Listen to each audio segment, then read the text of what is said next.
Hi, babe. Hey. Welcome back to our podcast. Thanks for inviting me. Culture of Faith.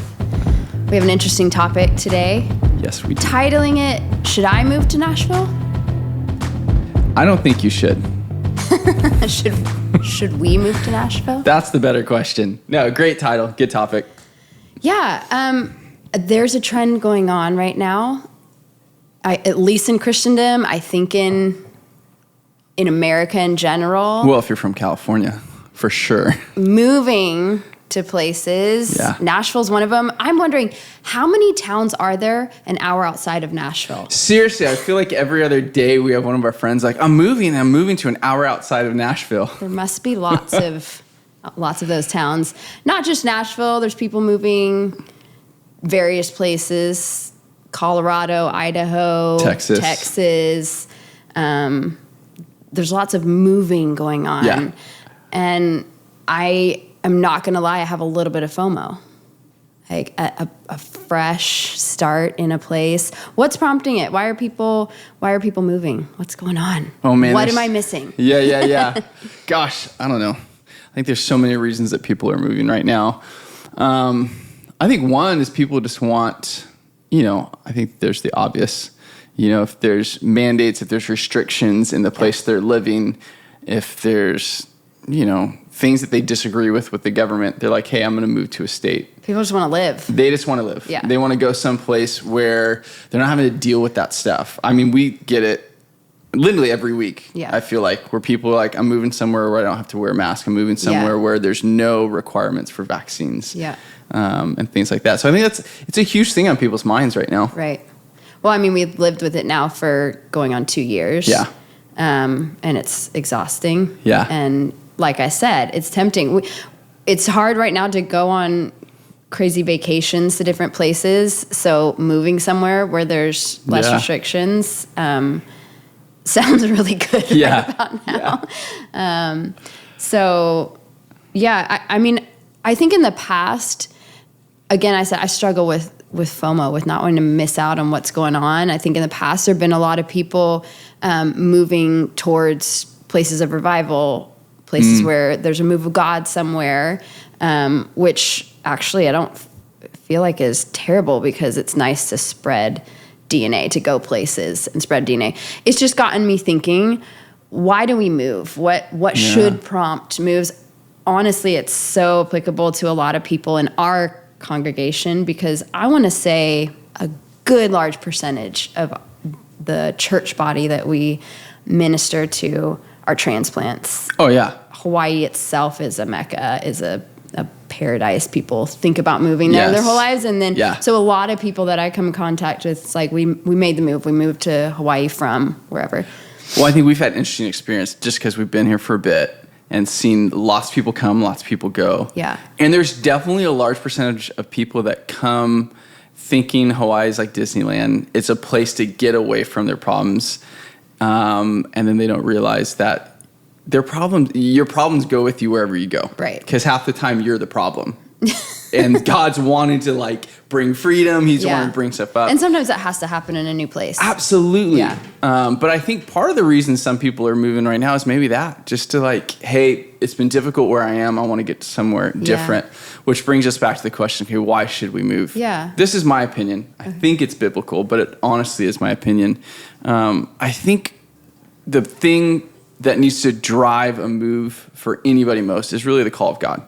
Yeah. Do you have a sense of purpose with the location that God's sending you to or bringing you to? Has there been some sort of call, big or small? Is God in the equation? Are you praying about it with that sense? Versus, this just sounds like a fun place to live. I mean, there's lots of places that sound fun to live, but you need a place that has purpose, that has meaning, that has kingdom, movement behind it.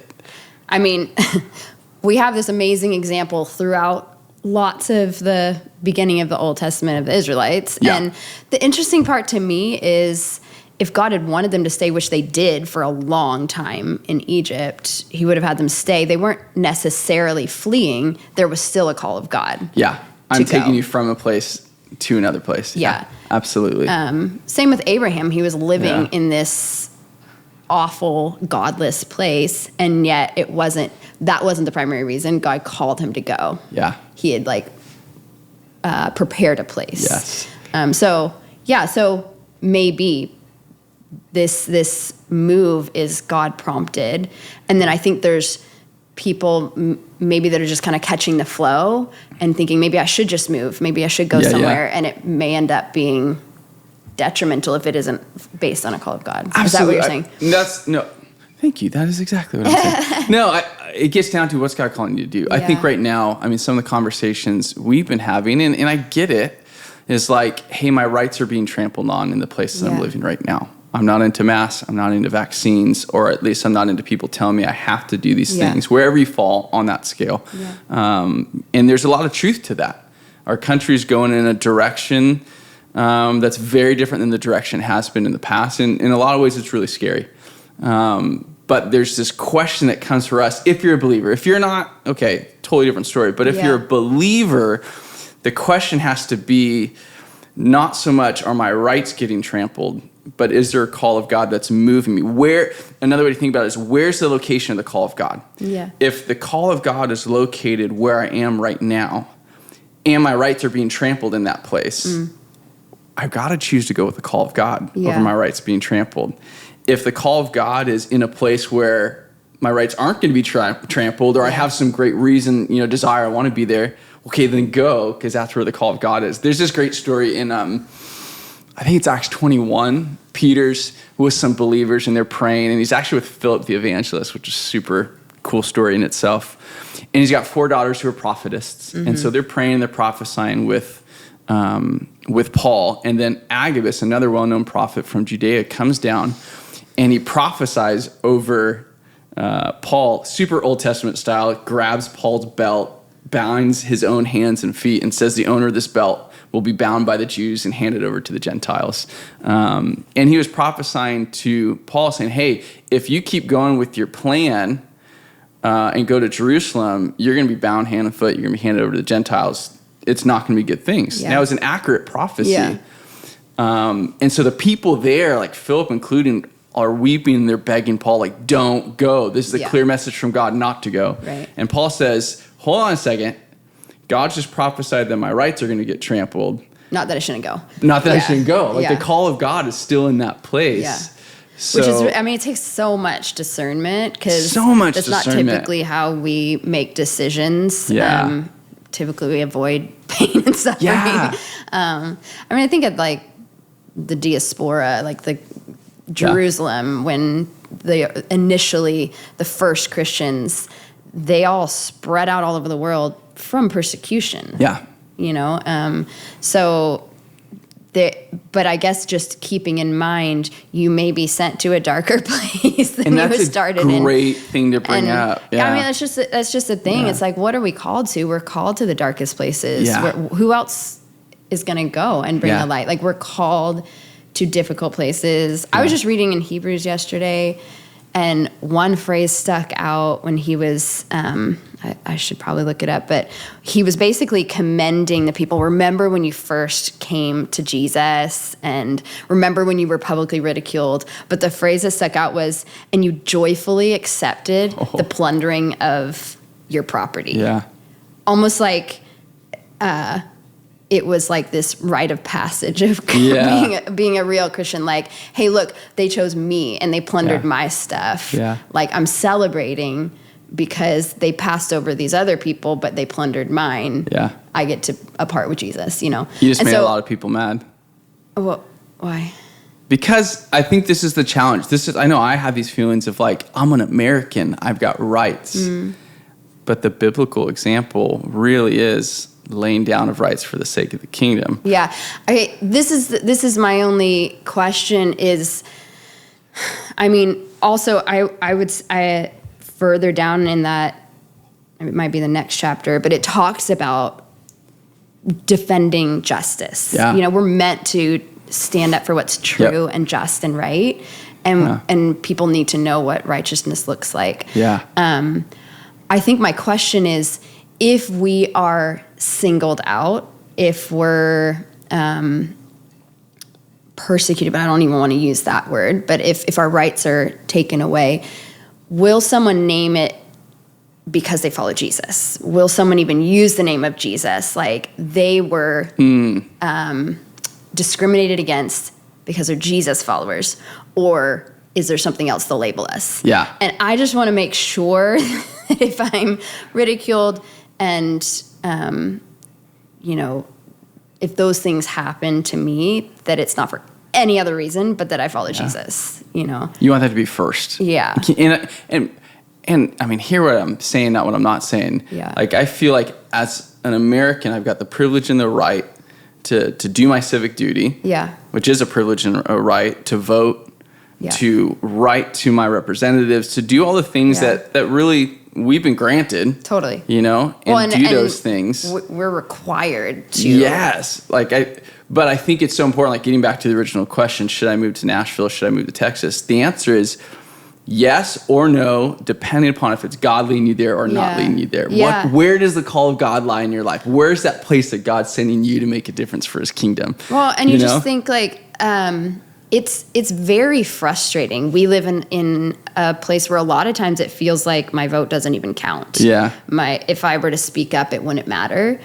And we just have to remember the power of prayer, and even just praying in a place, is so significant. Like we need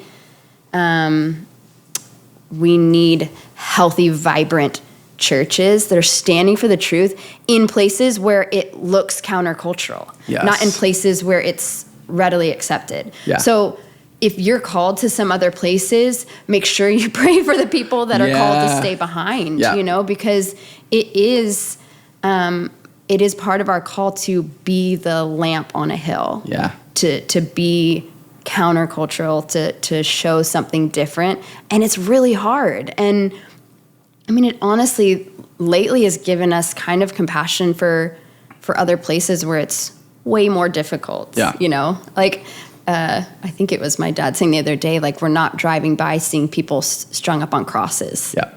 Like, there's a little bit of context, and yet God's on the move. And if the churches then, who are being crucified, if they could have hope in Christ, we definitely can. And I mean, not to get too intense, but I guess to make sure, keep your mind on what's real right now. Yeah. If you're getting really discouraged and it's like eating you alive, the things that are happening, the church shines brightest in times of opposition. Yeah. And so God's about something right now in this country, in the world. We can look at some of the persecuted nations right now and see and take hope. Like, wow, God's not hindered by that. No. So, I guess just in addition to that, or in final, like, what are we meant to be known for? Like, what is our reputation supposed to be? The simple, short answer, biblical answer is love. Yeah. Not a weak love, not a love that doesn't speak truth, but love. They will know that you are my disciples by your love for one another. Yeah. And that's, honestly, I mean, that's the thing that gets me challenged when there's things that are going on in government and society that just rile me up. Yeah. And I go, if I ever get to the place where I begin hating other people because of what they're doing or because I so strongly disagree with it. We don't have a leg to stand on. I'm like, whoa, I just completely missed it. Yeah. I completely missed it. Now I'm being known for that. Yeah. Instead of, hey, they're going to know you for your love for each other, love for the lost, love for God. Yeah. And like, that's what has to stay central. And so when I'm doing my civic duty, when I'm doing all these things where I'm speaking my opinions, it's always got to come from that place of, I really love you. Oh, this is hard, but I really love you, It's so interesting because it's like, what can we get angry at? What did Jesus get angry at? The one time he got angry was they were making church what it shouldn't be. Yeah. They were bringing things in. I mean, it was for greed and gain, but it was taking away from the purity of the gospel and worship. Yeah. And that's really... Whoa, Jesus' anger is one of the most challenging things because he gets angry... At least from the accounts we have in the New Testament, he never gets angry when his rights are being trampled, only when somebody else's rights are being trampled. And I'm like, gosh, that's typically not when I get angry. I typically get angry when I feel offended or something's been done to me. So I'm like, okay, Lord, you gotta help me with that. Yeah. Yep. Well, good talk. We should. So are we moving to Nashville?